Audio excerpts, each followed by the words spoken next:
আকাশবাণী কলকাতা স্থানীয় সংবাদ পড়ছি সংযুক্তা সিংহ। বিশেষ খবর, বিজেপির বিরুদ্ধে সর্বাত্মক লড়াই এবং রাজ্যের 42টি লোকসভা আসনে প্রার্থীদের নাম ঘোষণা করে ব্রিগেডের সমাবেশ থেকেই নির্বাচনী প্রচার শুরু করে দিল তৃণমূল কংগ্রেস। তালিকা থেকে বাদ পড়েছেন 7 জন, এসেছেন ইউসুফ পাঠানের মতো একাধিক নতুন মুখ। 11 জন বিধায়ক এবার প্রার্থী হয়েছেন। ন্যাজাটের সভায় শাসক দলকে হুঁশিয়ারি দিয়ে বিজেপি বলেছে, তৃণমূলের সব অত্যাচারী দুর্নীতিগ্রস্ত নেতা জেলে না ঢোকা পর্যন্ত তাদের লড়াই চলবে। সন্দেশখালী কাণ্ডে মূল অভিযুক্ত শেখ শাহজাহানকে বসিরহাট আদালত 4 দিনের সিবিআই হেফাজতে পাঠিয়েছে। যুব ভারতীতে আর কিছুক্ষণের মধ্যেই আইএসএল এর ডার্বি ম্যাচে মোহনবাগান সুপার জায়ান্টস ও ইস্টবেঙ্গল মুখোমুখি হচ্ছে। আসছে বিস্তারিত খবরে। বিজেপির বিরুদ্ধে সর্বাত্মক লড়াই এবং রাজ্যের 42টি লোকসভা আসনে প্রার্থীদের নাম ঘোষণা করে ব্রিগেডের জনগর্জন সভা থেকেই নির্বাচনী প্রচার শুরু করে দিল তৃণমূল কংগ্রেস। দলের সর্বোচ্চ নেত্রী মুখ্যমন্ত্রী মমতা ব্যানার্জি বিজেপিকে বাংলা বিরোধী এবং গরিব বিরোধী আখ্যা দিয়ে রাজ্য থেকে তাদের উৎখাত করার ডাক দেন। অভিজিৎ গাঙ্গুলির নাম না করে এদিনও কলকাতা হাইকোর্টের বিচারপতি পদে ইস্তফা দিয়ে তার বিজেপিতে যাওয়ার কড়া সমালোচনা করেন মুখ্যমন্ত্রী। आप लोगों के पास जनता जाते हैं विचार के लिए, मेहरबानी करके आप बीजेपी का कुर्सी में मत बैठ के आप विचार मत कीजिए। हम जुडिशियरी को रेस्पेक्ट करते हैं। আমি ইন্ডিভিজুয়াল কাউকে বলছি না, কিন্তু এদের মুখস্থ দেখছেন কেউটা সাপের থেকেও ভয়ঙ্কর। মনে রাখবেন, তৃণমূল ভার্সেস বিজেপি, এখানে কংগ্রেস সিপিএম ওদের সাথে লড়াই চলবে। তৃণমূল কংগ্রেস এখানে বাংলায় একা লড়বে। আর দেশ কোন পথে চলবে তৃণমূল কংগ্রেস ঠিক করবে, বাংলায় রাস্তায় আসাবে। ভাষণ শুরু করার আগে র্যাম্পে হেঁটে উপস্থিত কর্মী সমর্থকদের উদ্দেশ্যে হাত নাড়েন মমতা। 42 জন প্রার্থীও র্যাম্পে নেমে আসেন।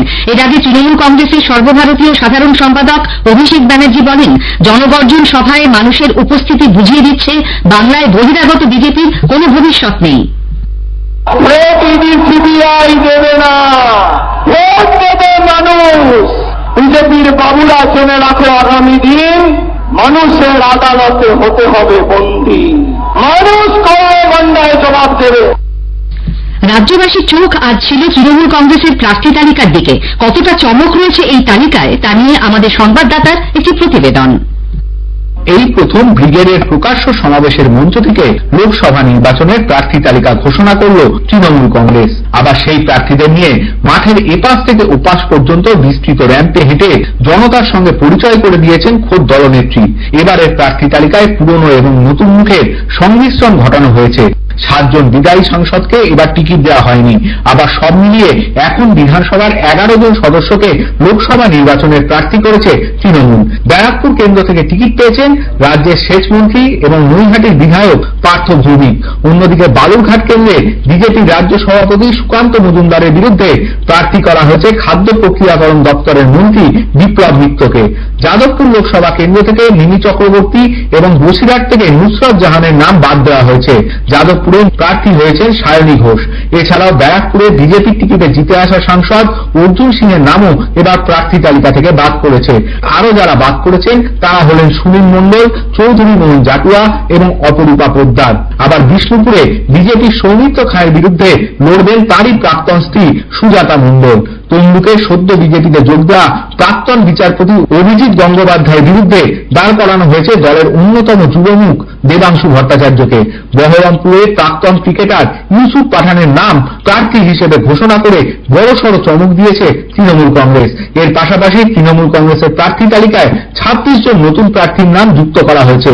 বর্ধমান দুর্গাপুরে ক্রিকেটার কীর্তি আজাদ, হুগলিতে অভিনেত্রী রচনা ব্যানার্জি, মালদা উত্তরে সদ্য প্রাক্তন পুলিশ কর্তা প্রসূন বন্দ্যোপাধ্যায়ের নাম অনেকদিন ধরেই শোনা যাচ্ছিল। আজ সেই সব নামে শিরোমণি দেওয়া হয়েছে দলের তরফে। অভিরূপ ভট্টাচার্য, আকাশবাণী সংবাদ, কলকাতা। এদিকে কলকাতার ব্রিগেডে শাসক দলের জনগর্জন সভা শেষে বাস ধরতে যাওয়ার সময় অসুস্থ হয়ে আজ দুপুরে এক তৃণমূল কংগ্রেস কর্মীর মৃত্যু হয়েছে। পূর্ব বর্ধমানের রায়না 1 নম্বর ব্লকের তৃণমূল কংগ্রেস সভাপতি বামদেব মণ্ডল জানিয়েছেন, রায়নারই শিবপুরের বাসিন্দা দীর্ঘদিনের দলীয় কর্মী 64 বছর বয়সী আতুয়াল মণ্ডল অসুস্থ বোধ করায় একটি গাছের তলায় বসে বিশ্রাম নিচ্ছিলেন। কিছুক্ষণের মধ্যেই তিনি লুটিয়ে পড়েন। দলীয় কর্মীরা তাড়াতাড়ি তাকে এসএসকেএম হাসপাতালে নিয়ে গেলে চিকিৎসক মৃত ঘোষণা করেন। স্থানীয় সংবাদ শুনছেন আকাশবাণী কলকাতা কেন্দ্র থেকে। বহিরাগতদের নিয়ে তৃণমূল কংগ্রেস প্রার্থী তালিকা তৈরি করেছে বলে বিজেপি দাবি করেছে। দলের রাজ্য সভাপতি সুকান্ত মজুমদার বলেছেন, তৃণমূল কংগ্রেস মুখে বাংলার কথা বললেও তালিকায় অধিকাংশ প্রার্থী ভিন রাজ্যের বাসিন্দা। এই দল কর্পোরেট সংস্থায় পরিণত হয়েছে, তাই র্যাম্পে হেঁটে ফ্যাশন শো করছে। মামাটির মানুষের সঙ্গে এই দলের কোনো সম্পর্ক নেই বলেও মন্তব্য করেন তিনি। সিপিআইএম কেন্দ্রীয় কমিটির সদস্য সুজন চক্রবর্তী বলেছেন, প্রধানমন্ত্রী নরেন্দ্র মোদীর সঙ্গে কথা বলেই এই তালিকা তৈরি করেছে তৃণমূল কংগ্রেস। তৃণমূলের প্রার্থী তালিকা যা হয়েছে নরেন্দ্র মোদীর সাথে কথা বলে ঠিক হয়েছে। যেখানে বিজেপি এমএলএরা তৃণমূলের প্রার্থী হয়েছে লোকসভায়, এমএলএ থাকলে বিজেপি, ক্ষেত্রে থাকলে তৃণমূল একই হোক। তাহলে বিজেপি তৃণমূল তখনটাই চলে, ভান্ডার পেছালে তৃণমূল থেকে বিজেপি, আর ভান্ডার না পেছালে বিজেপি প্রযুক্তি হচ্ছে। এই তো কারবার দাঁড়াচ্ছে। বহরমপুরে ইউসুফ পাঠানকে প্রার্থী করে তৃণমূল কংগ্রেস তাকে সম্মানিত করতে চাইছেন কিনা সেই প্রশ্ন তুলেছেন প্রদেশ কংগ্রেস সভাপতি অধীর রঞ্জন চৌধুরী। আপনি আমার বিরুদ্ধে দাঁড় করিয়ে কি ইউসুফ পাঠানকে সম্মানিত করতে চাইছেন? ইউসুফ পাঠানকে যদি আপনি সম্মানিত করতে চাইতেন, তাহলে কয়েকদিন আগে পশ্চিমবঙ্গের রাজ্যসভার এমপি নির্বাচিত হলো। সেই সময় কেন ইউসুফ পাঠানকে নিয়ে এই বাংলার পক্ষ থেকে একটা এমপি রাজ্যসভায় পাঠালেন না? দেখুন, ইন্ডিয়া জোটের যে আলোচনা, সেখানে ইউসুফ পাঠানের জন্য গুজরাটের সিট চাইতে পারত, সেটাকে আরো মানানসই হতো না। অন্যদিকে প্রার্থী তালিকায় নাম না থাকা নিয়ে তীব্র ক্ষোভ প্রকাশ করেছেন অর্জুন সিং। দল তাঁর সঙ্গে বিশ্বাসঘাতকতা করেছে বলেও অভিযোগ করেছেন তিনি। শুধু শেখ শাহজাহান নয়, তৃণমূল কংগ্রেসের সমস্ত অত্যাচারী দুর্নীতিগ্রস্ত নেতা জেলে না ঢোকা পর্যন্ত বিজেপির লড়াই চলবে বলে বিরোধী দলনেতা শুভেন্দু অধিকারী হুঁশিয়ারি দিয়েছেন।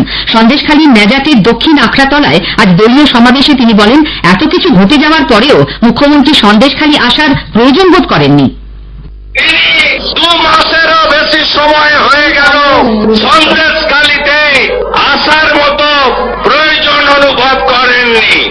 উল্টো দিকে বিকাশ সিং সহ 76 জনকে জেল খাটিয়েছেন।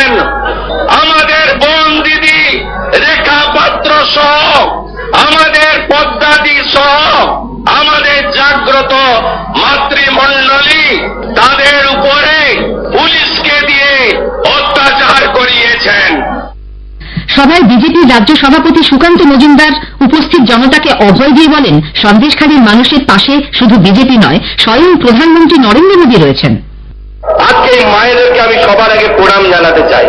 যে লড়াই আপনারা দিয়েছেন, আপনাদের লড়াই দেখে আমরা সাহস পেয়েছি লড়াই করার জন্য। আপনাদের চরণে আমি প্রণাম জানাই, বারবার প্রণাম। ভয় পাবেন না, আপনারা একা নেই। আপনাদের সাথে শুধু রাজ্য বিজেপি আছে তাই নয়, স্বয়ং প্রধানমন্ত্রী নরেন্দ্র মোদী আপনাদের সাথে আছে, আপনাদের কথা বলছে। সন্দেশখালী কাণ্ডে মূল অভিযুক্ত শেখ শাহজাহানকে বসিরহাট আদালত 4 দিনের সিবিআই হেফাজতে পাঠিয়েছে। 10 দিনের পুলিশ হেফাজত শেষে আজ তাকে কঠোর নিরাপত্তার মধ্যে আদালতে হাজির করা হয়। কলকাতা হাইকোর্টের নির্দেশে গত বুধবারই শাহজাহানকে হেফাজতে নেয় সিবিআই। জনসাধারণকে তাদের লোকসভা কেন্দ্রের বিশদ তথ্য এবং সেই এলাকায় চালু থাকা বিভিন্ন কেন্দ্রীয় সরকারি প্রকল্প ও উন্নয়ন সম্পর্কে অবহিত করতে আকাশবাণী কলকাতার সংবাদ বিভাগ শুরু করেছে বিশেষ অনুষ্ঠান ভারত বিকাশ ডায়েরি। প্রতিদিন রাত 8:50 গীতাঞ্জলি প্রচার তরঙ্গে শুনুন 10 মিনিটের এই অনুষ্ঠান। আমাদের সোশ্যাল মিডিয়া পেজেও অনুষ্ঠানটি সরাসরি শোনা যাচ্ছে। আজকের প্রতিবেদনে থাকছে ব্যারাকপুর ও ঘাটাল লোকসভা কেন্দ্র। চিরপ্রতিদ্বন্দ্বী ইস্টবেঙ্গল ও মোহনবাগান সুপার জায়ান্ট আর কিছুক্ষণের মধ্যেই আইএসএল এর কলকাতা ডার্বি ম্যাচে মুখোমুখি হতে চলেছে। সল্টলেকের যুবভারতী ক্রীড়াঙ্গনে খেলা শুরু হবে রাত 8:30টায়। শেষ করার আগে স্থানীয় সংবাদের বিশেষ অংশ আরেকবার। বিজেপির বিরুদ্ধে সর্বাত্মক লড়াই এবং রাজ্যের 42টি লোকসভা আসনে প্রার্থীদের নাম ঘোষণা করে ব্রিগেডের সমাবেশ থেকেই নির্বাচনী প্রচার শুরু করে দিল তৃণমূল কংগ্রেস। ন্যাজাটের সভায় শাসক দলকে হুঁশিয়ারি দিয়ে বিজেপি বলেছে, তৃণমূলের সব অত্যাচারী দুর্নীতিগ্রস্ত নেতা জেলে না ঢোকা পর্যন্ত তাদের লড়াই চলবে।